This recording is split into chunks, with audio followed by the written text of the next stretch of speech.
Howdy, y'all. Joe Hills here, recording as I always do in Nashville, Tennessee, and we are currently flying over the Hermit Holmdel area. As you can tell, the introduction to this episode is a little bit darker than some you may have seen. However, sometimes darkness just provides a better contrast for the light. I will leave it as an exercise to you, the viewer, to determine your own level of involvement with this episode. It's gonna have some jokes in it, it's gonna have some laughs, but it's gonna have some actual serious thoughts and considerations as well. And so if you're just like, nope, I'm only here for the guffaws, you can go ahead and check out now. Here is what's what. I have a lot to work on around Hermit Holmdel, and while I do, I think it's important to ponder things. The more kind of mundane block removal I do, the more opportunities I have for my brain to chew on the sorts of things that, like, I might not normally think about. And you know what's been on my mind lately?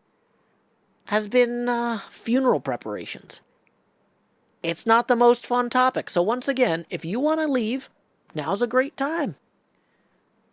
My spectacular spouse, Badger Spanner, recently lost their father, and with the death of my father-in-law, I'm starting to see some of the gaps in preparation that people make for their own passing, and I want to make sure that, you know, even though I don't plan to die for anywhere between, like, I don't know, 140 to 160 years, because, I mean, bionics are only going to get better, and, you know, we'll sort it out. You know, it's good just in case to have some arrangements in place. And particularly, what we're going to focus on this episode is music. The reason I bring this up is because my father-in-law had a bunch of famous artists. He was an audio engineer for decades, worked with some incredibly talented people, and, you know, there are so many artists whose work kind of need to be on the playlist for his wake or funeral events and things like that. But it has been left to my spouse to kind of pick those songs. And I realized, boy, I wouldn't want someone to have to do that when I go. Maybe I should make a list of all my favorite musicians and try to pick which of their songs would be most appropriate for a funeral. Mine. Now, we're also going to recognize most of the artists that I like or were incredibly influential are super hilarious. And so, boy, you got to be careful about what you pick on that. So, you know, we're going to start off with some easy ones like Jonathan Coulton, and we're going to work our way to Weird Al by the end of this episode. I am dreading that one. I love Weird Al so much, it would be stupid to not have a Weird Al song, you know, in a celebration of my life and passing. But you know what? I have no idea which one to pick. We're going to reason through this while I do a ton of busy work around Hermit Holmdel. So I'd better grab a pick and turn night into day so that I have a safe place to play some Minecraft. Time skip! There is a lot of work left to be done on Hermit Holmdel, and I figure we should start with the easy stuff, which is continuing this mountain removal in the center of the build here that Scar and I nearly knocked out the other day. When it comes to that funeral song list, I think it's also important to start with the easy stuff.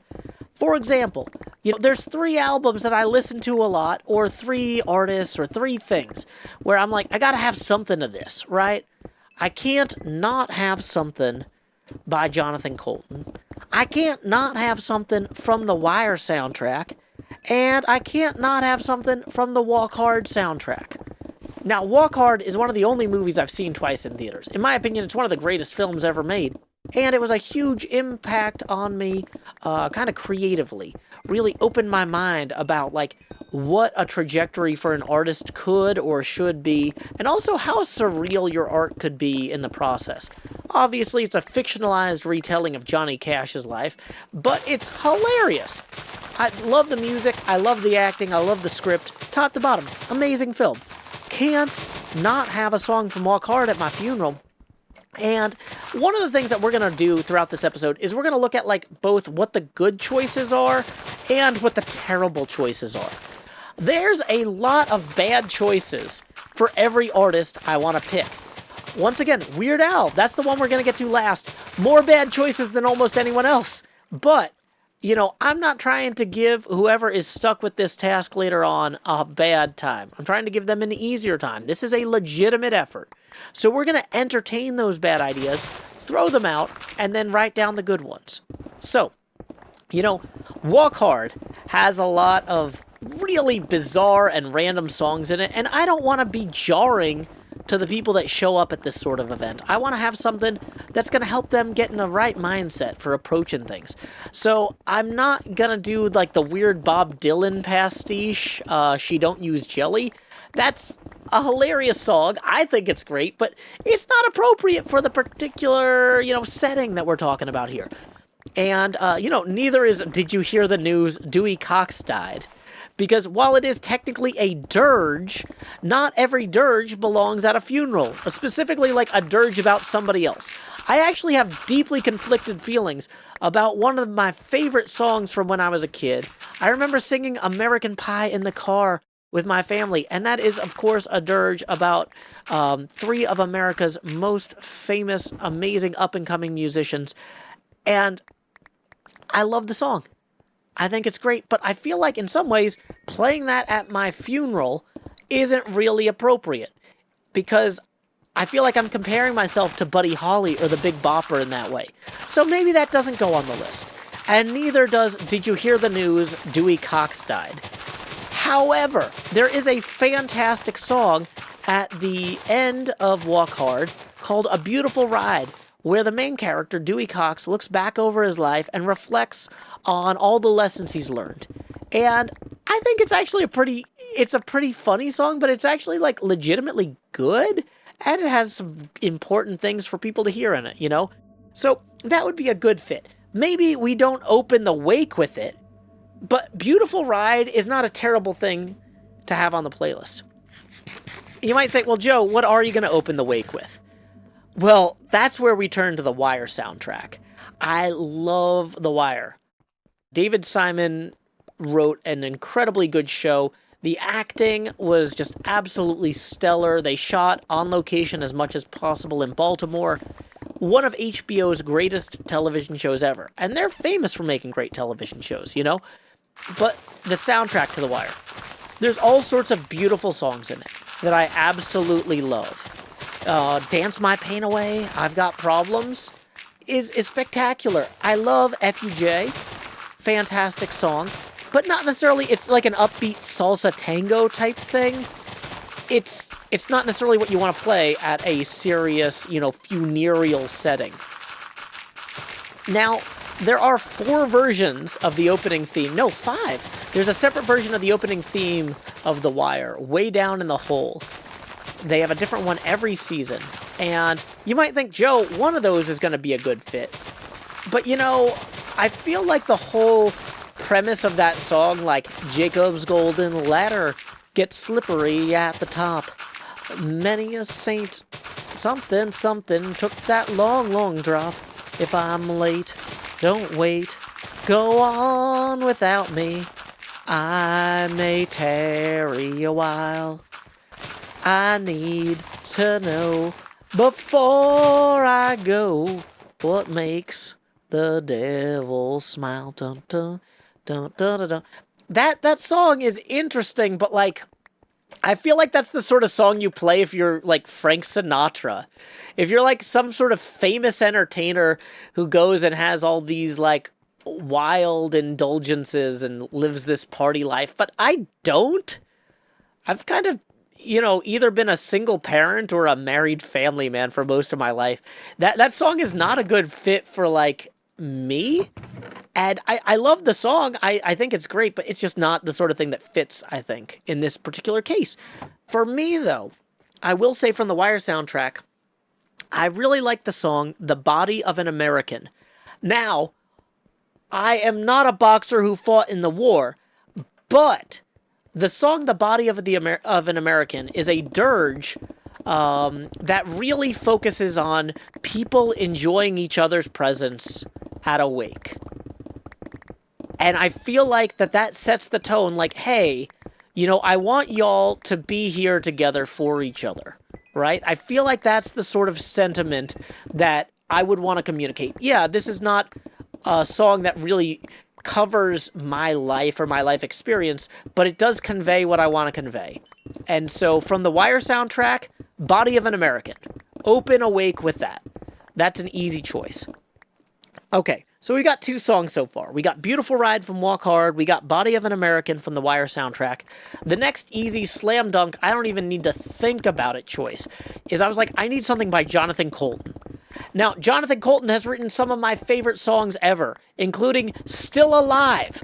Still Alive, terrible choice for Awake. Okay, we're not doing that. Re Your Brains. I saw Coulton perform that live on stage at the Belcourt Theater with the MST3K crew. One of the Mystery Science Theater 3000 guys actually came out on stage and like kind of danced around like a zombie. It was bizarre. It was amazing. I loved it. Not a good choice for a wake or a funeral. I think that one of my favorite Jonathan Coulton songs about the dead or about passing on knowledge or whatever was a Talk with George, which is about a hypothetical chat with George Plimpton, where he gives a lot of silly advice that only makes sense if you're super rich, but generally comes from the right place. And I'm not super rich, so I can't give you that advice. But I will say 90% of the advice I'd give you is only applicable to somebody who, like, started in the same place I did or had the same goals as me. So I appreciate a song about somebody trying to give advice from the heart and just not really hitting the mark, because yeah, you got to go out and live your own life. And I want to encourage people to do that. I don't want them to necessarily think about, like, what would Joe do, but more like, what would Joe want me to do for myself, you know? And I feel like A Talk with George by Jonathan Coulton is a fantastic song in that way. So, we've got 3 great songs, and we've discarded American Pie. There's a lot more to do, but not everything's low-hanging fruit. Time skip! Thanks to Joel's fantastic machine, we have made some excellent progress through here. Look at this. It's now flat inside of here. We have 2 layers of flooring we need to put in.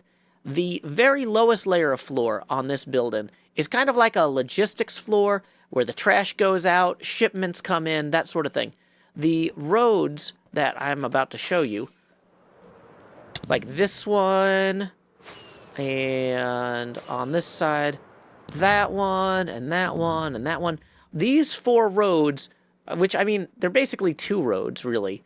They go inside the building on the lowest floor, where there's like a shipping docks and garbage docks and all that, and there's a bunch of maintenance level stuff down there. That is going to be our first kind of basement floor here, where we're going to put in all the andesite. We have a lot of andesite in our inventory for that very purpose. Then, at about the level that y'all see down here, that was not the camera I wanted to swap to, but I'm so cinematic. Okay, I was. You see about where this black line is, the coal going around here? That is about where the floor of the lobby is going to be, and we're going to use some smooth basalt for that. Now, this is going to be a pretty big process, so I'm probably going to time-lapse this as I place the blocks and do a little bit more talk about kind of picking music for those funerary occasions. You know, when I think about the sort of music that I most listened to, or like, you know, that I heard the most over the course of my life with other people around, one of them is definitely the Top Gun soundtrack, and the other is the Rocky soundtrack. You might say, Joe, why would you listen to the Top Gun and the Rocky soundtrack so much?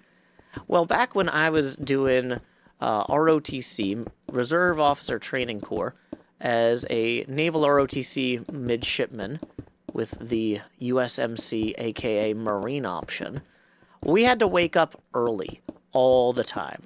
And boy, they really liked the Top Gun soundtrack and the Rocky soundtrack for those early morning workouts.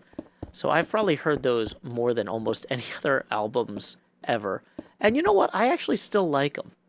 So it would be a nice nod to that chapter of my life, even though my medical problems precluded me from ever actually serving. It would be nice to have some sort of recognition of that time period of my life in terms of picking a couple songs from those soundtracks.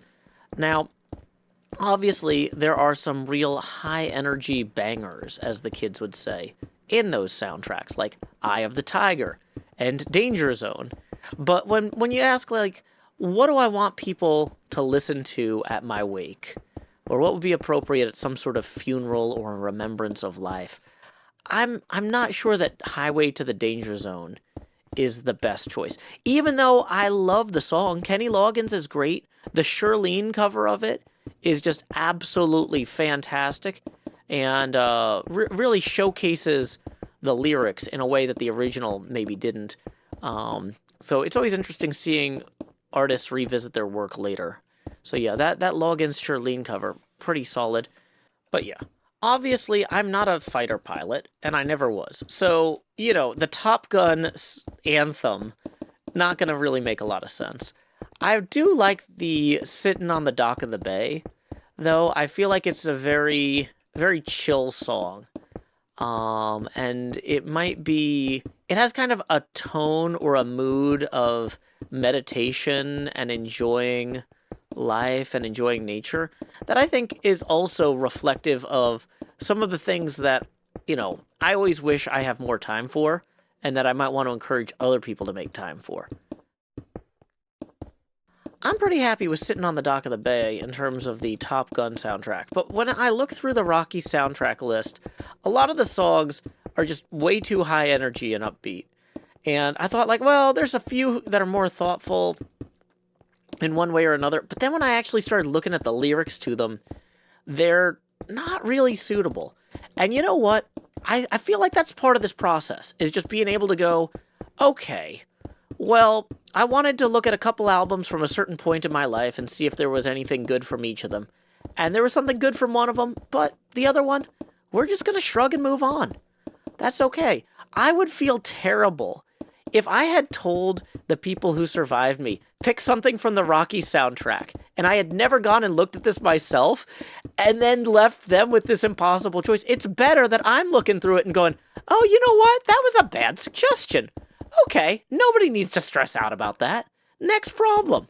That's okay. Here we go. Next problem. So it's one thing to not include anything from a particular album. Okay, the Rocky soundtrack, not the best fit for a funeral. But what about, avoiding an entire genre?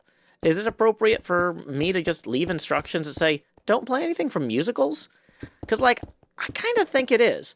As much as I really enjoyed seeing Hamilton on stage, as much as I enjoyed seeing Rent on stage, I love seeing musicals in person. We had Wicked come through TPAC a few years ago. That was fantastic to see.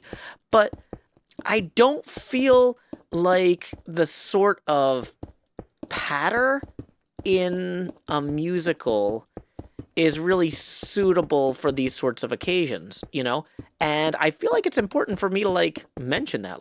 Hey, don't stress about finding something from a musical I like, because it's going to be a bunch of wasted time. Just don't do it, I can like things without them being suitable for every occasion, and I'm okay with that. And I don't want anybody stressing out thinking otherwise. So, yeah. Now, there are other things that I could draw from that are musical related, I remember when I was a kid, Fievel Goes West and Fievel and American Tail. Those were classic cartoons that I really enjoyed, and there was a great little song in there, Somewhere Out There. It's a nice little duet about missing each other, and I was thinking well, Community has a really good cover of that. Maybe the Community cover of Somewhere Out There. That'd be fine. It's not directly, it's not oh, this is this theatrical Broadway thing. It's just two people singing to each other. It's kind of nice. And also, it's got a fun little Irish bit to it in the Community version that I feel would kind of work well with the body of an American also in the playlist already. And, yeah, so I kind of like that kind of thing, Boom. And what else have we done there? We just picked something from the Community soundtrack, which is also hard to pick from because a lot of the songs are some of my favorite things ever written, but they're things like I Am Senior Chang and I Cannot Die, which is inappropriate at a funeral for the same reason that Jonathan Colton's Still Alive would be. It's just not really the mood or the tone, or it would be distracting. We don't want to distract people. But like a lot of my friends and I used to watch Community when it came out. Like television shows used to come out on television, and we would invite people over. Hey, we're watching Community. Come on over. We'll have some chips and, drinks or whatever. It'll be fun, and so the premiere of a new episode of Community was like something that actually brought together my small local community, in those few years after college when we were all broke but still lived in the same place. And, it was nice. And so, having that in the playlist as something that people could look back on and remember those hangouts, I think that'd be a good choice. So yeah, somewhere out there from the Community soundtrack with, Donald Glover and, oh no, I'm completely blanking on the guy who plays Abed. Danny Pudi? Yeah, I was going to say Danny Glover, but I'm like, no, it's Donald Glover. And then I was like, it's not Danny, because that's Danny Glover I'm thinking of. No, it's Danny Pudi. Yes. Donald Glover. Had a lot of great music. This Is America, maybe not going to make the cut for the funeral wake playlist. But you know what? Somewhere out there with Donald Glover and Danny Pudi from the Community soundtrack, I feel like that's a slam dunk on this one. It may seem monotonous placing all this stone, but Hermit Holmdel is not a lone hermit's effort. Though I am trying to create a canvas here for others, I want people to come paint. So, when Xisuma reached out to talk to me about acquiring a plot here, I said, let's make time for that talk right now. This looked like the easiest of the three. Yeah, sure. And it's kind of like central because it's between the others, so it feels like a good spot to put some pixel art. Yeah, that sounds good.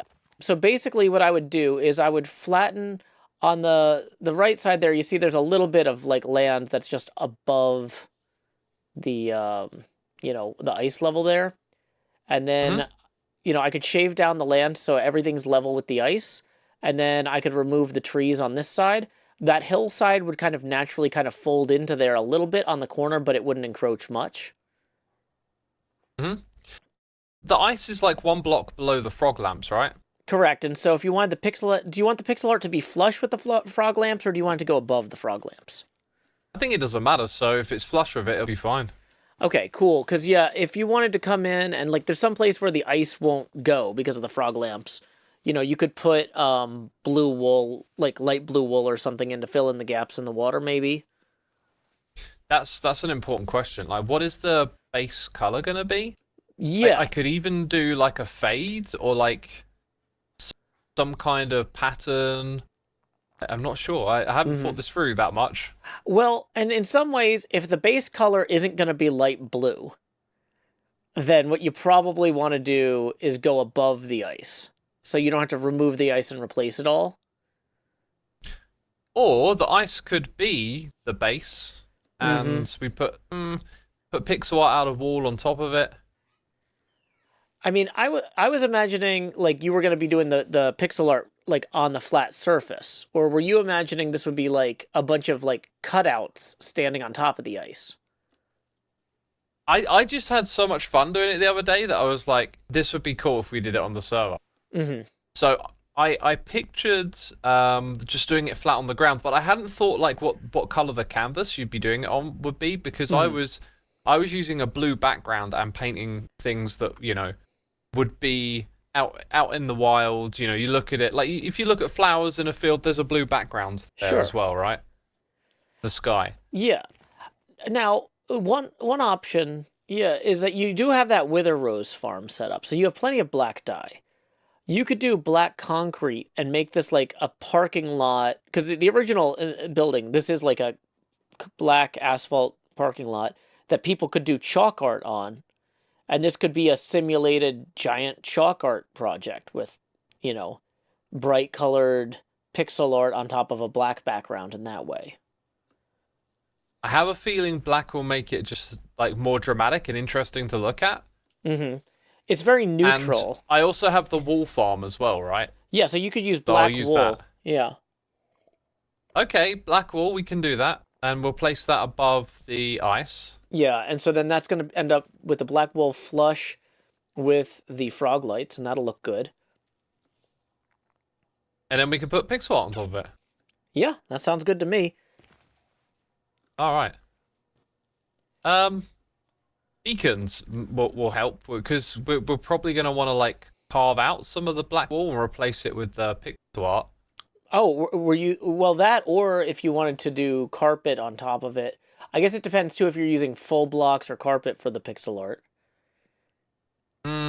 Carpet would also... Like, because you mentioned that you were going to use the wool from the wool farm for this project, so I wasn't sure if this was something where it was intended to be, like... Once again, chalk, you can easily spray it down with a hose and start over if you're not happy with how it's going or whatever. Oh, use a bucket, get rid of the carpet. That's okay, right. That's great. So, black wool above the ice, then at the little road on the side towards me, in the middle of this area, I could put down some chests full of carpets, and they'll just be free to use, and then we can encourage people to come over here and put down some pixel art and stuff. Yeah, that sounds good to me. Do you need help clearing out these trees or terraforming this hill here? Because, you know, that's the sort of thing, like, I could get to it eventually, but if it needs to be, like, you're not planning on opening this tomorrow, right? This doesn't have to be a... No, I'm not gonna rush into it. I'll probably, on streams here and there, start bringing some supplies over, chipping away at it, because I've got other projects, and I'm sort of trying not to sign myself up for too much, so... Yeah, I'll chip away at it slowly. It's not something I'm going to rush into. That's cool. Awesome. Yeah, because I'm working on the inside of the building right now, and just trying to get the floor in on the basement. I have placed so much andesite. I don't even know how much I've placed at this point. So what's going on with the building over there then? So eventually that's intended to be a museum, where I showcase like different technological concepts, like components inside of electronics, like a capacitor, a diode, a transistor, you know, that sort of thing. That was a project idea I had last season that I never got to. And can you create those things with redstone? You can simulate them. So I could have like a working example of how something like that kind of works in redstone. But dude, did you have a redstone museum back in season 1? Yeah. I had like a little redstone workshop. I just had the wildest flashback. Yeah. I remember it. Wasn't it like up on a hill? Yep. I had my NOT gate. I also had my super compact piston door, where it was just a piston underneath a block that pulled the block down like a sand block, and then the door disappeared because it popped off. Yes, yeah. That's like the unstable stable. Yep. So yeah, I'm kind of bringing it full circle or full oval here, but yeah, no, I think this project is just goofy and off the wall enough to be a perfect fit, and I'm happy to give you this space because, yeah, this is what it's for, is ideas that hermits have that where the heck would we put it, you know? So. Yeah. Awesome. Sweet. All right, I'll be dropping stuff off over here sometime. Awesome, X. Well, thank you so much. Cool. All right, then. Good luck with your project you're building. Will do. Catch you later. See ya. That was very encouraging, hearing what Xisuma wanted to do here. It sounds like he's creating his own canvas, but that's cool. Recursion can be fun. I'm really excited to see how different hermits will come interact with this area when it's done. That's why I have been helping Xisuma out a little bit.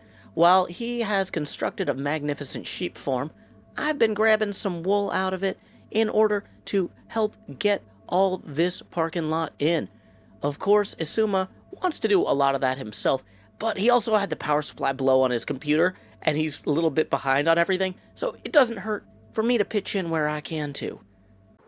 I have completely depleted Xisuma's sheep farm, and so we're going to let that recover for a little bit before we finish this last patch here, possibly in another episode, but I did want to finish the basement floor in the main Holmdel building. And I feel like that lays a strong foundation for what is yet to come over here. Now, a few other musicians that I wanted to talk about are Ben Folds and Billy Joel, two of my favorite piano players. And I grew up listening to Billy Joel with my parents. They listened to him in the car all the time. Since he was kind of from that New York, New Jersey region, which most New Yorkers prefer to call New York and whatever, like, they kind of had similar experiences growing up to his. And, so it's kind of one of those things where the music of Billy Joel resonated with them a lot. And so I think of Billy Joel and I think of, family and time spent together in the car.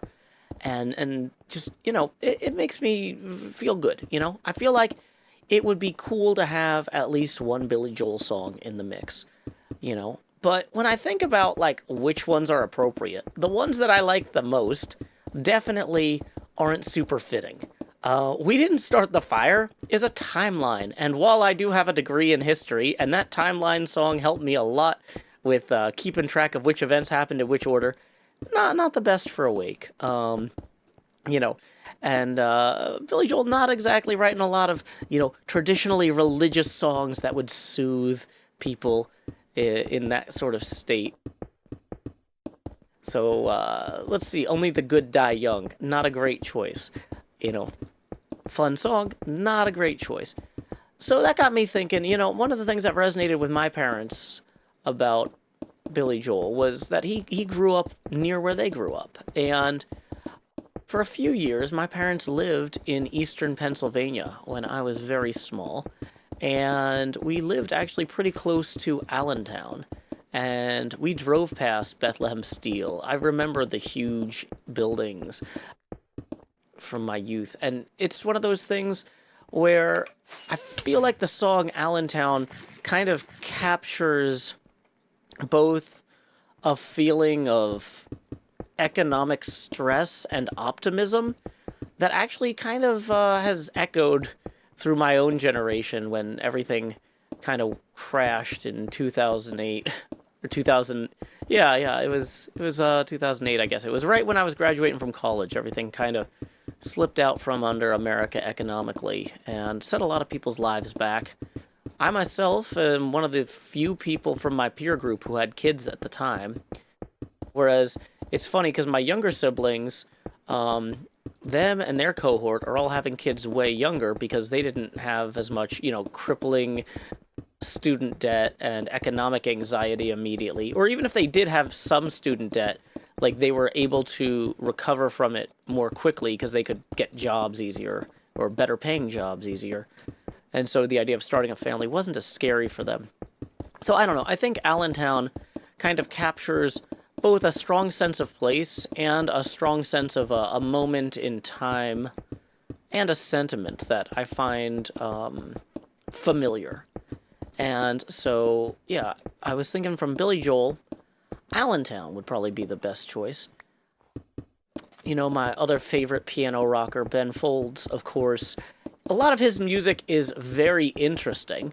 I love Zach and Sarah in particular because it's almost science fiction. It's a song about a woman who sees the future and her boyfriend who plays music for her, and it's just nice. I like it, but it's not appropriate for that sort of event. And so it's funny, the more I look through Ben Folds' discography, thinking about the different songs that affected me in different ways at different times in my youth, I feel like in particular Billy Joel's Billy Joel's The Entertainer and Ben Folds' Best Imitation of Myself are songs that both are very interesting to me as someone who works as a performance artist, but not necessarily appropriate for this sort of event, At the end of the day, I wouldn't want to skip Ben Folds entirely, but I do think that maybe going for something, a cover that he did that was kind of iconic might be better. And so I'm going to go ahead and I'm going to put the Ben Folds cover of Video Killed the Radio Star on there. Big fan of that particular cover. I love that song as well. And there's so many incredible interpretations of it. And I think it speaks to both my love of the past and folks who have created interesting things. Once again, my degree is in history. I value the past heavily, but I also know that this shouldn't be a purely scholarly approach. Like, we need to look at the people who shaped the world as people and appreciate them as people in order to advance our own humanity. Like, we can't just look at the past as events, you know? We need to appreciate humans who made choices, and we need to be there for them as time marches on. And I don't know. I really think that Video Killed the Radio Star speaks to both my interest in creative advancement and technological advancement, but also to the importance of connecting with people and appreciating them as people. Artists, elders, everyone, you know? So yeah. Ben Folds and Billy Joel, there we go. We're gonna take on the most challenging artist yet. One of the artists who has spoken to me on a creative and inspirational level my entire life. And, you know, who I feel like no such playlist would be complete without including. And that is, of course, Weird Al Yankovic. Weird Al Yankovic, hardest musician to choose good songs for any sort of wake or funeral.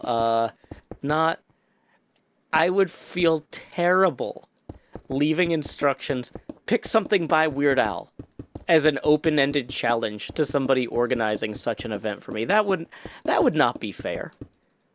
That would not be fair. But at the same time, it's like, you know, Bad Hair Day was the first tape cassette I ever purchased.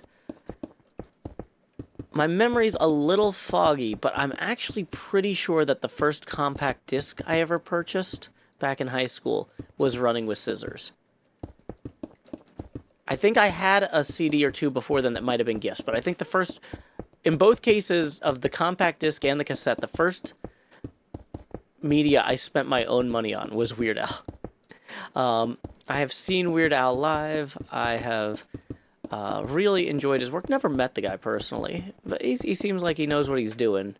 He's a talented artist who seems to put people first. He works with the same band he's been working with for decades. You know, keeping a band together, that's not easy. You know, that's the sort of thing that takes some effort. And, you know, I appreciate that as somebody who works with artists.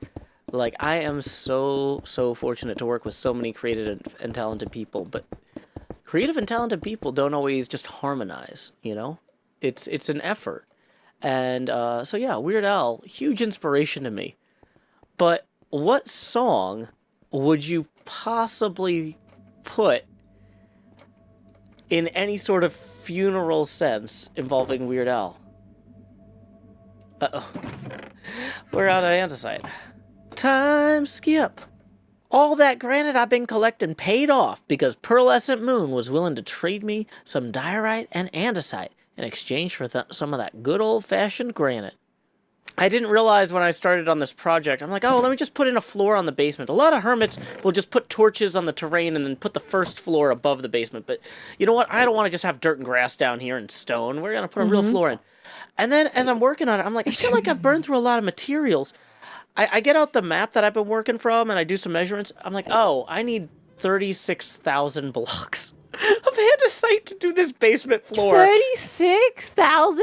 Yeah. What did you use andesite for? What are you doing, man? Yeah, I realize now. Well, because when I started, I was like, oh boy, I've got a whole bunch of double chests full of andesite that I'm never going to use. Let's just use them for this basement. And so now I'm down to the last corner. And it's still going to be like 2 or 3 shulkers worth, but like, I'm so close. I'm so close now. All that mining you did, and you do not have enough to do it. That's Exactly. unfortunate. Yeah, I'm like, oh boy, I see now why people just put torches on the terrain and then cover it with a wood floor above. Yep. That's about it. Well. All right. So with this andesite in hand, I feel like y'all are gonna demand, where's that Weird Al? And you know what? I don't think that I can Rocky this. I don't think I can just say, there's none of these songs that fit. Because Weird Al has done so many songs over so many decades. There's gotta be something that I can make work. Like I said, Bad Hair Day was the first cassette tape I ever purchased. Running with Scissors, the first compact disc. And so, I gotta really ask myself, is there a Weird Al song on one of those, that would be a really fitting subject, to include in this playlist? And I mean, I looked at some other Weird Al albums. I really enjoyed that Smells Like Teen Spirit song because I listened to a lot of Nirvana in high school and I thought it was pretty funny. Realistically, though, if I had to pick something grungy to put on the playlist, and this is like a song that might actually make my siblings cry, I would go ahead and have Polaris's Hey Sandy, which y'all might recognize as the opening theme of The Adventures of Pete and Pete, because that was one of my family's favorite shows, and we would all watch it together when we were kids, and we still watch it on DVD sometimes at holidays and stuff. It holds up. Nickelodeon, they knew what they were doing. So you know what? Yeah, no Smells Like Nirvana, but sometimes exploring these concepts gets other things into our minds. So yeah, let's toss Hey Sandy in there. Okay, Bad Hair Day, Running with Scissors. Running with Scissors has some of my favorite Weird Al songs ever. I love Albuquerque. Completely inappropriate. All About the Pentiums.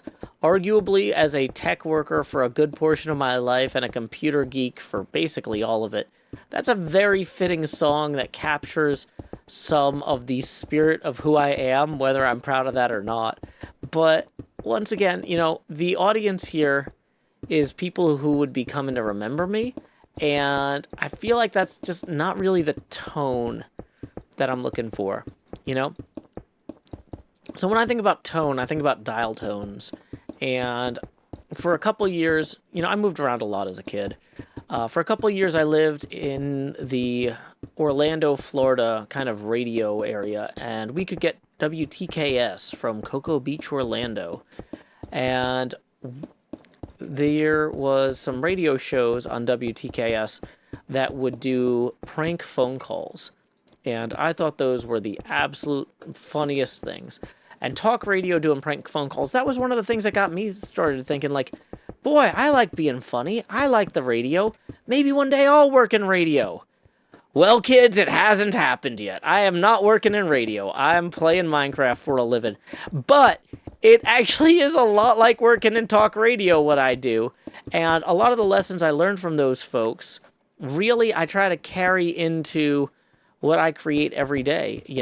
Folks entertaining people working the late night shift, being like, you know what? It's 10 o'clock at night. I don't want to be at work right now, but neither do you. I'm going to make something fun so we can keep each other company. I feel like that's the spirit of what I do in a lot of ways. Like, people were doing that in 1999 in Cocoa Beach, Florida, So, that's just something like, I feel like the song Phony Calls does kind of capture some of that mischievous nature of my youth, the things I used to enjoy. But also there's a quote from The Simpsons in there that's not really super appropriate for a funeral or a wake. So yeah, we're not gonna put that in there. At the end of the day, looking at all these different Weird Al songs that you could possibly play at a funeral, there's definitely a lot of them that are broadly and wildly inappropriate for a funeral or a wake. My project manager's day job is proofreading, and she suggested word crimes would be perfect for her funeral or wake. And it would be. That's very fitting, but it's not right for me, There might be a Weird Al song out there for you that your loved ones would get a good chuckle out of when they're not expecting it. If you're a huge Star Wars fan, The Saga Begins might be right for you. It's just not going to be right for me in that way, because even though I've read a couple dozen, maybe 3 dozen Star Wars books when I was in high school, it's not part of who I am today in a way that really shapes my life meaningfully, you know? So when I look at all these different songs, one thing that I do find disqualifying for a lot of them is, there's some Weird Al songs that do kind of punch down a little bit.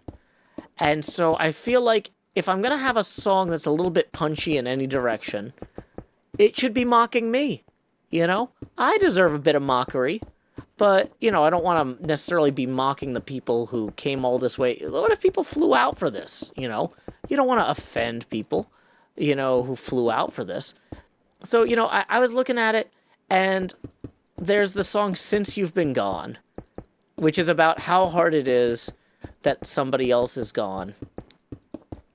And it's almost as bad as when they were here. And I feel like I'm not always the easiest person to be around. I try to be a good person as best as I can. I try to be a fair person. I try to treat people with respect. But I also know I'm a difficult person in certain ways. Like, my digestive problems mean that I have to be really careful about what and when I eat. And so certain activities have to be structured around that. And, I feel like that makes me kind of needy. Or sometimes I just won't go to things because I'm like, oh, well, if I do, I don't, okay, I don't want to eat and then do that because I could get sick because my digestive stuff, that's too active right after a meal. So I'll skip the meal and then I'll come to the activity, or I'll do the activity, or I'll do the meal and skip the activity. But I don't know. I'm not always, and people try to accommodate me, but it's one of those things where it's some stuff just isn't for me sometimes. And I don't know. And then also because I've always got so many plates spinning all the time, I'm always stressed out about money. I'm always stressed out about being busy. I know I'm not always the easiest person to be around. And so having a song about someone you miss who is also hard to be around, I don't know, that kind of feels right. And maybe that's just something about how I see myself today that won't be true in the future. But it's not like I'm magically going to be able to eat and then, get in a car and drive it immediately without problems, my ability, my medical stuff isn't just gonna magically go away. And so, I feel like that song, I'm putting it on the list for now, provisionally. Ideally though, like I said, we're talking about this because my father-in-law just passed away, and he didn't leave clear instructions for the folks who survived him. But like I said, I'm not planning on dying for maybe 14 to 15 decades from now. And we can push that back if the science gets better. Ideally, best case scenario, I think the Weird Al song that they should play at my funeral is Jurassic Park. But I have not yet earned it. I have not yet opened a park where we have built a bunch of, attractions that feature genetically pioneered dinosaurs. Because it's not just genetic engineering at a certain point. It's genetic pioneering, I hate that people overuse the word engineering for everything, especially for computer programming. If you're not a certified engineer, don't use that in your title. You're a liar. Don't call yourself a code ninja either, unless you have actually studied the mystic arts in Japan. If you didn't go to an island on the other side of the world from here, don't have ninja in your title. Okay, sorry, I'm getting really upset about this. This is something I have literally chosen not to apply for programming jobs because they called their programmers code engineers or code ninjas. And I'm like, I don't have an engineering degree and I have not been to Japan. I'm not doing this. I have an exceptional sense of whimsy, and I will not put up with this. This isn't whimsy at a certain point. It's self-importance. Okay, I'm getting really, really riled up. But anyway, once again, I would love for Jurassic Park to be an appropriate song to play at my funeral. I really feel like it's a great interpretation of MacArthur Park. But you know what? I haven't earned it. Not yet. And I can accept that. It may seem like I've been talking about myself this entire episode. That is actually crucial. Self-examination and deciding what you want for yourself is important for your friends and loved ones who will someday survive you. My fantastic spouse, I keep wanting to say fantastic fiance because of the alliteration, but my fantastic spouse actually strongly recommends the Making Your Death Plan video by Caitlin Doherty, which I am going to link in the description below, so you can think not only about your playlist that you might prefer when you're gone, but all sorts of important arrangements. This isn't really about me. This is about me encouraging you to make decisions for yourself so that other people don't have to. One thing that you may have also noticed is that this episode was mid-roll ad-free. That's thanks to Patreon patron Monate. Thanks, Monate. In lieu of that mid-roll ad, I will now write a poem or a haiku of my own devising, which I will share with you. When it's closing time for the lid on the casket, music should evoke. Until next time, y'all, this is Joe Hills from Nashville, Tennessee. Keep adventuring.